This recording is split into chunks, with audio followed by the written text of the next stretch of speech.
Unit 3 work attitude. ഇതിൽ നമ്മൾ job സാറ്റിസ്ഫാക്ഷനെ പറ്റിയിട്ടാണ് പറയുന്നത്. അപ്പോൾ എന്താണ് ജോബ് സാറ്റിസ്ഫാക്ഷൻ? ഒരാൾ അയാളുടെ ജോലി എത്രത്തോളം ഇഷ്ടപ്പെടുന്നു, the degree to which individual like their job എന്നുള്ളതാണ് ജോബ് സാറ്റിസ്ഫാക്ഷൻ എന്നതുകൊണ്ട് ഉദ്ദേശിക്കുന്നത്.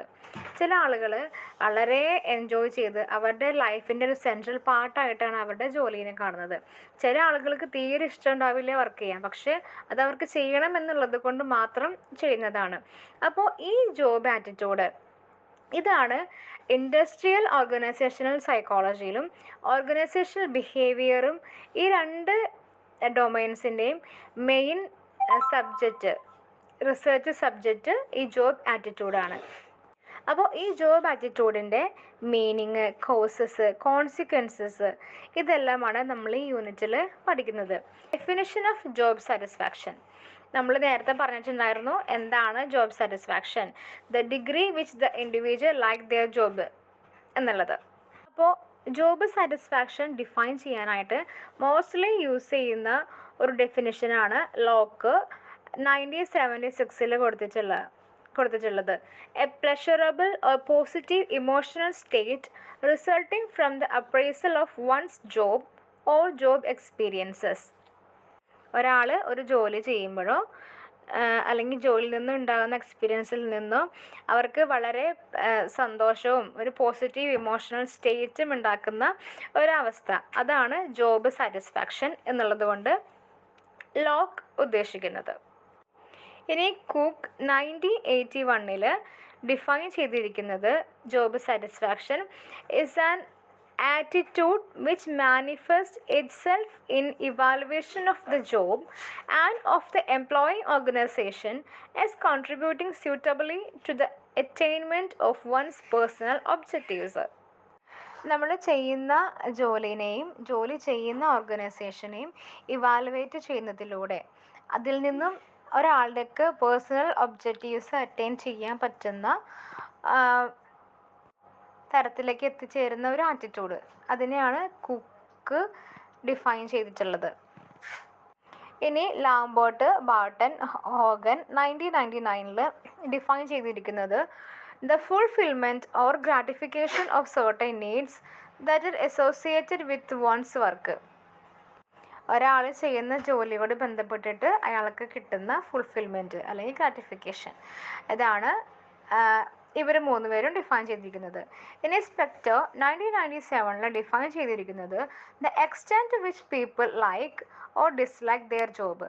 എത്രത്തോളം ഒരാൾ അയാളുടെ ജോബ് ഇഷ്ടപ്പെടുന്നില്ല എന്നുള്ള ആ ഒരു ഡിഗ്രി എന്നാണ് സ്പെക്ടർ ഡിഫൈൻ ചെയ്തിരിക്കുന്നത്.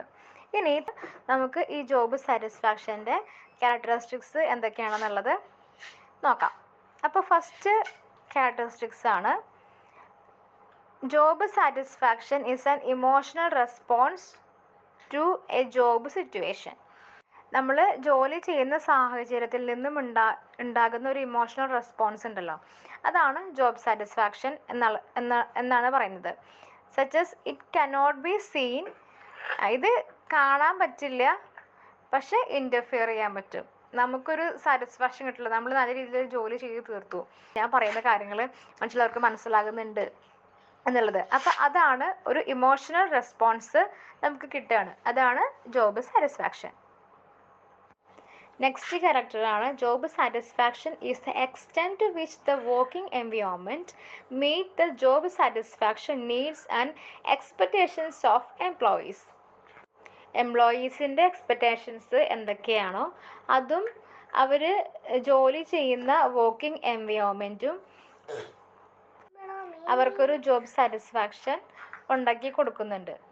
അതായത് അവർ ചെയ്യുന്ന ജോലി എന്താണോ അത് എത്രത്തോളം നല്ല രീതിയിൽ ഔട്ട്കംസ് കൊണ്ടുവരാൻ സാധിക്കും എന്നുള്ള എംപ്ലോയീൻ്റെ ഒരു പെർസെപ്ഷൻ ഉണ്ടല്ലോ, അതാണ് ഇവിടെ ഉദ്ദേശിക്കുന്നത്. ഇനി തേർഡ് ക്യാരക്ടറാണ് job satisfaction is an evaluation of the job and of the organisation that shows up insignificant work behaviours.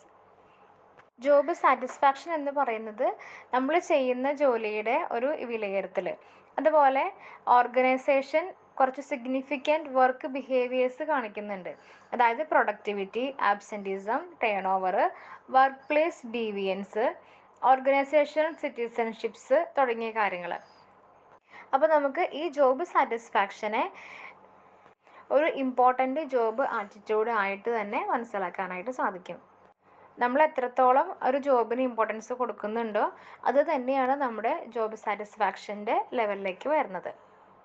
അതുപോലെ തന്നെ ജോബ് സാറ്റിസ്ഫാക്ഷൻ എന്ന് പറയുന്നത് എംപ്ലോയീസിൻ്റെ ആറ്റിറ്റ്യൂഡ് റിഫ്ലക്റ്റ് ചെയ്യുന്ന ഒരു കാര്യമാണ്.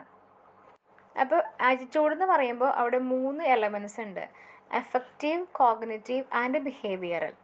ഇതിൽ എഫക്റ്റീവ് കമ്പോണൻസ് എന്ന് പറയുമ്പോൾ അതൊരു ഇമോഷണൽ റെസ്പോൺസ് ആണ്. അവരുടെ ജോബ് സിറ്റുവേഷൻ എന്താണോ അതിൽ നിന്നും വരുന്ന ഒരു റിഫ്ലക്ഷൻ. അപ്പോൾ അവിടെ പറയുന്ന ഒരു സ്റ്റേറ്റ്മെൻറ്റ് എന്ന് വെച്ചിട്ടുണ്ടെങ്കിൽ I feel good about my job, എൻ്റെ ജോബ് എനിക്ക് വളരെ നല്ലതായിട്ട് തോന്നുന്നു എന്നുള്ള അവരുടെ ഒരു സ്റ്റേറ്റ്മെൻറ്റ് ഉണ്ടല്ലോ, അതാണ് എഫക്റ്റീവ് കോമ്പണൻ്റ് എന്ന് പറയുന്നത്. ഇനി അടുത്തതാണ് കോഗ്നിറ്റീവ് എലമെൻറ്റ്. കോഗ്നിറ്റീവ് എലമെൻറ്റ് എന്ന് പറയുമ്പോൾ ഇതൊരു അപ്രൈസലാണ്. ഒരാൾ ചെയ്തുകൊണ്ടിരിക്കുന്ന ജോലിയുമായി ബന്ധപ്പെട്ടിട്ടുള്ള ഇമ്പോർട്ടൻ്റ് നീഡ്സുകൾ ഫുൾഫില്ല് ചെയ്യുക എന്നുള്ളതാണ് ഈ കോഗ്നിറ്റീവ് എലമെൻറ്റ്സിൽ വരുന്നത്. അപ്പോൾ ഇത് നമുക്കൊരു സ്റ്റേറ്റ്മെൻ്റ് ആയിട്ട് പറയുകയാണെങ്കിൽ my job help me to achieve my goals, എൻ്റെ ഗോൾസ് അച്ചീവ് ചെയ്യാനായിട്ട് എൻ്റെ ജോലി എന്നെ സഹായിക്കുന്നുണ്ട് എന്നുള്ളത്. അപ്പോൾ ജോലി വഴി നമുക്ക് നമ്മുടെ നീഡ്സ് എല്ലാം ഫുൾഫില്ല് ചെയ്യാനായിട്ട് പറ്റുന്നുണ്ട്. ഇനി അടുത്ത കോമ്പോണൻ്റ് ആണ് ബിഹേവിയറൽ കോമ്പോണൻറ്റ്. അപ്പോൾ ഇതെന്ന് വെച്ചിട്ടുണ്ടെങ്കിൽ intention to engage in specific behaviours, അതായത് productivity, absenteeism, turnover and forms of organisational citizenship. അപ്പോൾ നമുക്ക് ഇവിടെ പറയാൻ പറ്റുന്ന ഒരു സ്റ്റേറ്റ്മെൻറ്റ് എന്ന് വെച്ചിട്ടുണ്ടെങ്കിൽ I want to give my best on the job. എനിക്ക് മാക്സിമം എന്നെ കൊണ്ട് പറ്റാവുന്നതെല്ലാം എൻ്റെ ജോലിക്ക് വേണ്ടി കൊടുക്കണം എന്നുള്ളത്. അപ്പം ഞാൻ നല്ല രീതിയിൽ വർക്ക് ചെയ്താലാണ് ഞാൻ ജോലി ചെയ്യുന്ന സ്ഥാപനത്തിന് പ്രൊഡക്ടിവിറ്റി ഉണ്ടാവുകയും ടേൺ ഓവർ ഉണ്ടാവുകയൊക്കെ ചെയ്യുള്ളൂ. അതാണ് ബിഹേവിയറൽ കോമ്പണൻറ്റ് കൊണ്ട് ഉദ്ദേശിക്കുന്നത്. അപ്പോൾ ഐ ലൈക്ക് മൈ ജോബ് എന്നുള്ള സ്റ്റേറ്റ്മെൻറ്റ് തന്നെയാണ് ജോബ് സാറ്റിസ്ഫാക്ഷൻ്റെ ഒരു ബെസ്റ്റ് എക്സാമ്പിളായിട്ട് നമുക്ക് പറയാൻ പറ്റുന്നത്.